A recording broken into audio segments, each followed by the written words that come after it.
J'avais un professeur en Sorbonne qui était devenu à la fin de sa vie un ami, Émile Poulain, qui disait que ce sont mes amis qui créent mon programme, qui créent mon agenda. Et j'ai envie de dire que vous qui venez me voir chaque semaine, c'est vous qui créez mon fil conducteur, le fil conducteur de ma réflexion, et je dirais le fil conducteur de notre dialogue avec le peuple du Congo. Aujourd'hui, vous me ramenez une parole qui est courante, j'en avais déjà entendu parler, qui est pratiquement comme un défi à l'action que nous menons. Vous venez me rapporter la parole qui se dit au sein du pouvoir que de toutes les façons, Kunku ne fera rien. Ne fera rien. Il ne fait que parler et il ne fera rien. Bon, d'une part, c'est une bonne chose qu'il pense cela parce que je crois que le plus grand ennemi n'est pas forcément celui qui est visible, celui qui a les armes, celui qui est qui donne le sentiment d'une puissance humaine, artificielle, mais c'est au contraire celui dont on ne connaît pas exactement les armes, dont on ne sait pas où il va, mais il y va. Et la deuxième chose, je crois, c'est que pour eux, il est nécessaire d'arriver à saisir que les combats ne sont pas tous fondés sur les armes qu'on achète avec l'argent des Congolais. Un homme très célèbre, Aimé Césaire, descendant d'un Congolais, disait que il y a des armes qu'on peut appeler des armes miraculeuses. Et ce sont ces armes miraculeuses qui guérissent. Elles ne vont pas, évidemment, dans le sens de l'entendement courant, l'entendement humain. Mais la réalité, c'est que ces armes, les tyrans en ont réellement peur. En plus clair, qu'est-ce qu'il faudrait que je dise? Ce que je peux dire, c'est que dès le début, nous avons commencé par prendre des positions là où tout le monde fuyait. Ça a été le cas de Kolela. L'affaire Kolela, si je ne m'étais pas levé, elle serait tombée dans les oubliettes comme le souhaitaient ceux qui l'ont tué. Or, ils savent maintenant qu'ils iront jusqu'à en rendre compte judiciairement. Et cette affaire ne sera plus enfermée, enterrée, mais il a fallu qu'il y ait un homme qui dise Kolela dès le début, dès le premier matin après sa mort, qui dise que Kolela a été assassiné et qu'il a été empoisonné. Et tout cela a été vérifié. Il a fallu également suivre toute cette information pour arriver à déceler tous les pièges qu'on a l'habitude de tendre aux Congolais en les endormissant. En l'occurrence, le fait de dire que le cadavre est venu, plutôt que l'élève est venu mourir à Paris, au Bourget principalement, tout cela évidemment c'est la rigolade. Techniquement, nous avons démontré en quoi est-ce que c'était une faute. Mais le plus important et le moins visible, c'est que jusqu'à présent, nous avons travaillé à délégitimer, rendre illégitime le pouvoir congolais. Et pourquoi il fallait le rendre illégitime? D'abord, il fallait montrer que ceux qui occupent le pouvoir actuellement, ce ne sont que des mercenaires. Et la parole paraissait choquante au début, mais je pense que de plus en plus, les Congolais sérieux se sont bien rendus compte de la réalité de ce que nous avons dit. Il est important de savoir que un mercenaire, il ne vient que pour tuer et pour voler. Et c'est le cas, c'est la typologie réelle des Sassou, toutes leurs cliques familiales, mais aussi ceux qui sont assis sur le pouvoir congolais.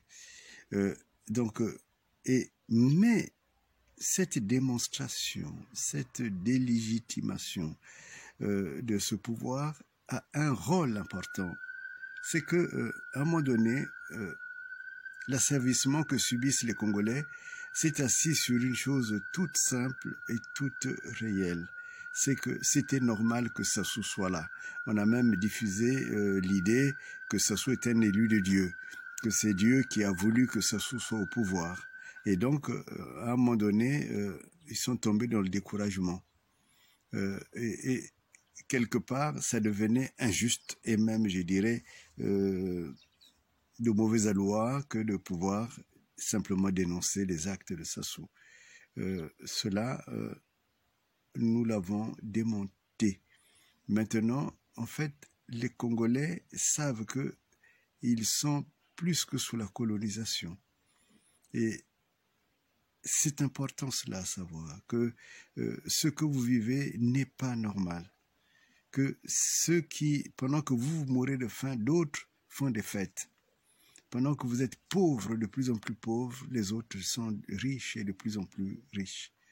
Mais ces autres-là ne sont pas des Congolais. Et ça, c'est important.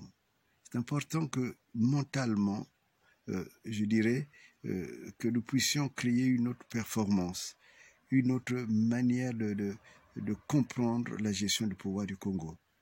Et cela est important. Et je crois que les Machua avaient compris cela. Et c'est pour cela que nous avons pu avoir un Congo libéré. Et il fallait que les Congolais actuels le comprennent pour que nous puissions bouter dehors Sassou. Maintenant qu'ils l'ont compris, on va passer à une autre phase.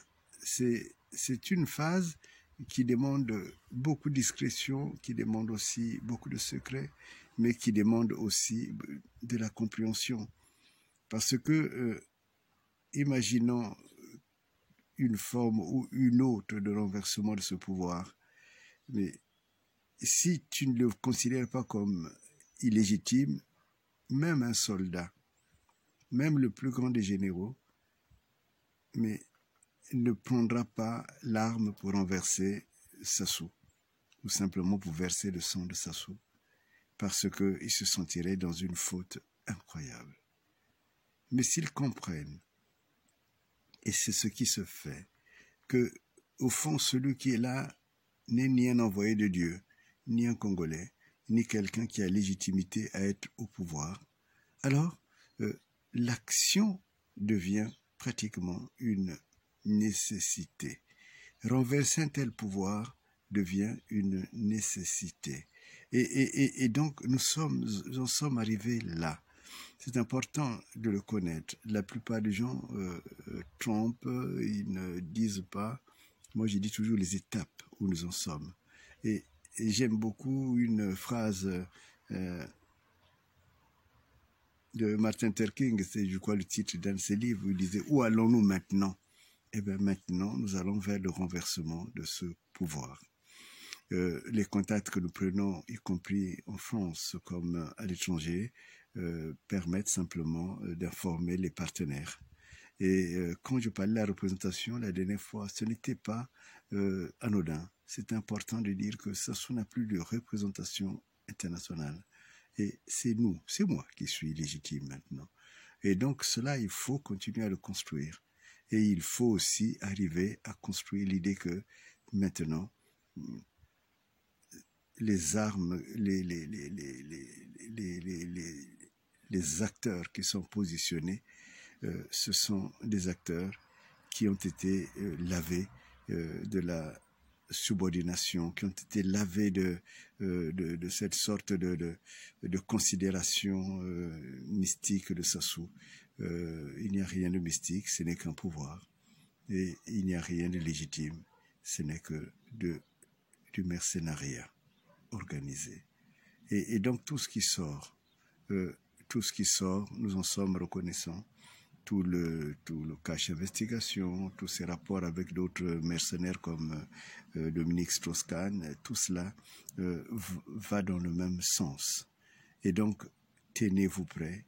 Et maintenant, il est temps pour vous, les Congolais, de comprendre que le destin de votre pays doit revenir à vous-même.